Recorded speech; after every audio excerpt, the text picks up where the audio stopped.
नमस्कार, मैं सचिन माथुर। आप देख रहे हैं आरएसएन एक्सप्रेस। सरकार ने जितनी भी डिफेंस की भर्तियां थी उनको रद्द कर दिया है और जो स्टूडेंट है इसको लेकर बार बार है प्रोटेस्ट कर रहे हैं। और ये प्रोटेस्ट है हिसार के अंदर भी काफ़ी लंबे समय से चल रहा है और इसी को लेकर जो स्टूडेंट्स हैं वो आज मिनी सेक्रेटरीट में पहुंचे हैं। मैं तस्वीरों के माध्यम से दिखाना चाहता हूं। और ये स्टूडेंट्स हैं आज डीसी मैम को भी ज्ञापन देने जा रहे हैं और इनकी डिफेंस की जो भर्तियाँ कैंसिल थी उनकी ये मांगे हैं और इसके सिवा उनकी क्या मांगे हैं आइए इनसे जानते हैं। हम जींद डीसी के पास गए थे, उनको हमने ज्ञापन सौंपा है ताकि पीएम तक हमारी बात पहुंच सके। और जैसे 2 साल कोरोना ने ख़राब किए हैं स्टूडेंट्स के, यूपीएससी, एसएससी, आर्मी और बैंकिंग के। एज बार हो गए हैं, कुछ स्टूडेंट्स का अटैम्प्ट ख़त्म हो गया, जैसे यूपीएससी में काउंट होते हैं अटैम्प्ट। तो हमारी रिक्वेस्ट है मतलब सभी सीएम से जितने स्टेट के हैं वो मतलब अपने ज्ञापन को सौंपे प्रधानमंत्री को, ताकि प्रधानमंत्री जी हमारी बात सुने। सब युवाओं को जो एज बार हो गए हैं या जिनके अटैम्प्ट ख़त्म हो गए हैं वो 2 साल का एज रिलैक्सेशन दे और कंपनसेटरी अटैम्प्ट दे। और जो ये आर्मी की और नेवी की जो भर्ती नहीं की जा रही है, पेंडिंग पड़ी है, ये भर्ती की जाए। क्योंकि हमारे हरियाणा के जवान सड़कों पर आपको सुबह 5 बजे 4 बजे कभी भी उठकर देख लीजिए, आपको खुद दौड़ते मिलेंगे। तो इनके अंदर एक जुनून है कि हमें आर्मी में जाना है बस, और कोई चाहत नहीं है।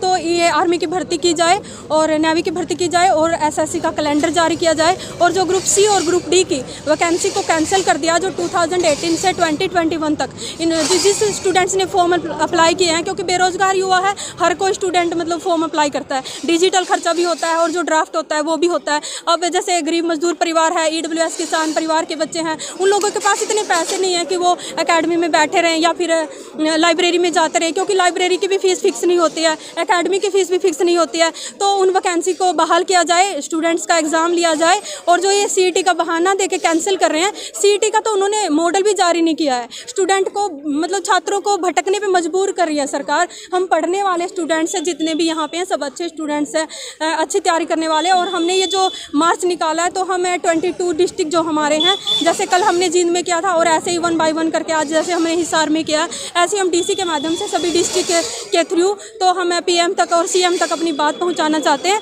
और मैं जो जितने भी हमारे स्टेट के सीएम हैं उन सबसे हाथ जोड़कर प्रार्थना करती हूँ कि आप यूपीएससी, एसएससी, बैंकिंग, आर्मी, इनके जो अटैम्प्ट ख़त्म हो गए हैं, एज बार हो गए हैं, आप पीएम को एक एक अपनी चिट्ठी लिखिए, स्टूडेंट्स के बारे में सोचिए। ये राजनीतिक मुद्दा ना बना के स्टूडेंट्स के बारे में सोचिए, उनको अटैम्प्ट दिलवाइए।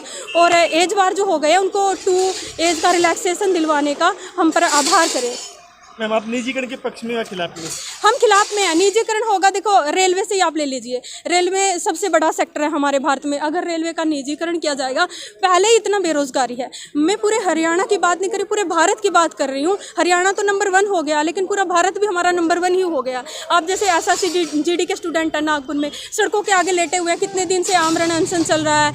ऐसे ही कभी एचएसएससी वाले मतलब धरना प्रदर्शन में बैठे हैं। जैसे अभी कुछ दिन से यूपीएससी वालों का, एसएससी वालों का दिल्ली मुखर्जी नगर में प्रोटेस्ट चल रहा था। अभी गवर्नमेंट ने उनको डिटेन कर लिया और उनका वो आंदोलन भी बंद कर दिया। मतलब ऐसे युवाओं की आवाज़ अब दबाने की कोशिश मत कीजिए। मैं सरकार की पॉलिसी साफ निजीकरण के पक्ष में है, वो निजीकरण कर रही। ग्रुप सी और ग्रुप डी को वो रोजगार कौशल निगम के तहत प्राइवेट कर चुकी है। हाँ, तो हम आपकी लड़ाई कहाँ तक जाएगी? हमारी लड़ाई निजीकरण हम नहीं होने देंगे। हम देश का जो हरियाणा का, देश का जो युवा है इस बात को समझ गया, क्योंकि ये कॉन्ट्रैक्ट बेस पे जो 10 से 12,000, 6,000 में जो काम करवा रहे हैं फुल डे, सुबह 8-9 बजे से शाम के 6-7 बजे तक काम ले रहे हैं। मतलब ये तो शोषण करने वाली बात है स्टूडेंट का।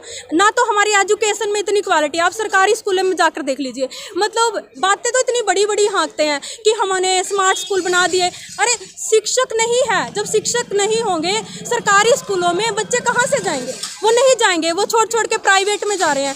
प्राइवेट स्कूलों में कोई फिक्स नहीं है फीस को, मतलब आप किसी भी स्कूल में एलकेजी, नर्सरी 3-4 साल तो मतलब फर्स्ट में आने से लगवा देते हैं। मैम, आप हाथ जोड़ के प्रार्थना कर रहे हैं मुख्यमंत्री महोदय से। हाँ जी, मुख्यमंत्री महोदय निजीकरण कर रहे हैं, क्या हाथ जोड़ने से मान जाएंगे या लड़ोगे? नहीं, हम देखो हम लड़ने वाले तो नहीं है, हम शांतिपूर्वक है मतलब अपना जो नहीं लड़ोगे? नहीं, हम जैसे शांति प्रिय स्टूडेंट हैं, हम सरकार के अगेंस्ट नहीं हैं।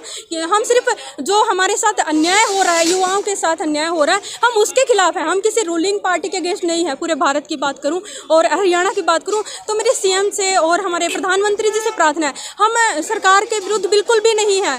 मतलब हम तो ये चाहते हैं कि हमारी जो ग्राउंड लेवल की जो डिमांड है स्टूडेंट्स की, आप उनको रोजगार दीजिए। युवा मतलब पढ़ तो रहा है, फिर बेरोजगारी में। मैं एक सवाल और है, मतलब जब वोट दिया था रोजगार के लिए वोट दिया था या इन पाकिस्तान कश्मीर हिंदू मुस्लिम के लिए वोट नहीं दिया नहीं, था? देखो हम भारत, सिख ईसाई हिंदू मुस्लिम सब हम भाई भाई हैं। लोगों ने वोट किस आधार पे दिया था मैम? बीजेपी जब सरकार में आई है, दूसरी पार्टियां सरकार में आई, उनका मुद्दा ही नहीं था तो रोजगार का, तो आज रोजगार कैसे देगी? आप हाथ जोड़ के मांग रहे हो। तो रोजगार का मुद्दा तो पहले देखो, अगर पहले की मैं बात करूँ, स्टार्टिंग में जब बीजेपी आई हमारे इतना मतलब बेरोजगार युवा नहीं था। अगर मैं बात करूं तो जैसे वैकेंसी भी ठीक ठाक चल रही थी, लेकिन अब जैसे ही स्टार्टिंग में बीजेपी आई उन्होंने ठीक वैकेंसी मतलब टाइम पे कैलेंडर जारी किया, उन्होंने ज्वाइनिंग भी दिया है कुछ स्टूडेंट्स को। लेकिन जैसे ही सेकंड बार आई है बीजेपी तो वहाँ से कहीं ना कहीं सिस्टम में प्रॉब्लम आ रही है कि जैसे पीजीटी संस्कृत ले लीजिए, 2015 में जिनका स्टेट क्वालिफाइड था उन लोगों ने अप्लाई किया, मैं भी उनमें थी, तो हमारा वेरिफिकेशन भी हो गया स्क्रीनिंग के बाद। हमें ज्वाइनिंग देना चाहिए था, ज्वाइनिंग ना देके वैकेंसी को कैंसिल कर दिया। फिर 2019 में इसी वैकेंसी को पीजीटी संस्कृत को री एडवर्टाइजमेंट किया गया। हमने फिर भी अप्लाई किया क्योंकि हमें रोजगार की ज़रूरत है। हम गरीब मजदूर परिवार के बच्चे हैं, ईडब्ल्यूएस किसान के बच्चे हैं, हम का अंबानी के बच्चे हैं कि हमें बिजनेस करना है, इतने पैसे नहीं होते। तो उस वैकेंसी को भी कैंसिल कर दिया। अगर आप लोगों को रोजगार देना ही नहीं है युवा को, तो आप हाथ खड़े कर दीजिए कि हमारे पास कोई रोजगार नहीं है, ना हमारे पास कोई पॉलिसी है। हमारी मांग करने आए हम, आर्मी का एग्जाम नहीं हो रहा, 2 साल हो गए हमारा फिजिकल मेडिकल क्लियर हुए, अभी तक एग्जाम नहीं ले रहे। इसकी मांग करने के लिए हम डीसी ऑफिस में ज्ञापन देने आए हैं, जो प्रधानमंत्री तक पहुंचे हमारा ज्ञापन। कितने टाइम से एग्जाम नहीं हुआ? 2 साल हो गए हैं। 2 साल से आप तैयारी कर रहे हैं? हाँ, एग्जाम की तैयारी कर रहे हैं। हमारा मेडिकल फिजिकल क्लियर हो चुका है, अब एग्जाम नहीं हो रहा, उसकी मांग करने के लिए यहाँ ज्ञापन देने आए हैं डीसी ऑफिस में। तो इससे पहले भी क्या सरकार से या कोई या प्रशासन से आप मिले हो? हाँ, पहले भी की थी मांग, ज्ञापन दिया था पहले, उसकी भी कोई सुनाई नहीं हुई। पीछे 5 अप्रैल को हमने दिया था ज्ञापन, उसकी भी कोई सुनाई नहीं हुई अभी तक। कितने छात्र ऐसे होंगे जो ये तैयारी कर रहे हैं जिन्होंने फिजिकल पास किया? छात्र पूरे ऑल इंडिया के अंदर है छात्र, सभी का एग्जाम रुका हुआ है अभी। एग्जाम रुका हुआ? हाँ, एग्जाम फिजिकल भी नहीं हो रहा, नया फिजिकल भी नहीं हो रहा। आप पूरे देश की बात करें, लगभग कितने छात्र हैं? पूरे देश में तो छात्र का तो पता नहीं, अपने हिसारे यारों के करीबन 1000-1500 बालक हैं जो जिनका फिजिकल मेडिकल क्लियर हो चुका है। हिसारे यारों के सिर्फ रिजल्ट की अपॉइंटमेंट नहीं, पेपर नहीं हुआ अभी तक। हाँ, फिजिकल मेडिकल क्लियर हो चुका है, फिजिकल हो चुका है, मेडिकल क्लियर हो चुका है, रिटर्न रह रहा है, रिटर्न बाकी है अभी तक, वो नहीं हो रहा। 2 साल हो चुके हैं। तो किसको जिम्मेवार मानते हैं इसके लिए कि जो आपका फिजिकल हो चुका है? ये सरकार को जिम्मेवार मान रहे हैं, हम सरकार को ज्ञापन दे रहे हैं, वो हमारी मांगे को मानने और उनको आगे पेपर कमाने की। लेकिन मोदी सरकार तो कह रही कि हमने सबको रोजगार दे दिया है। नहीं दिया, हमको तो किसी को नहीं दिया।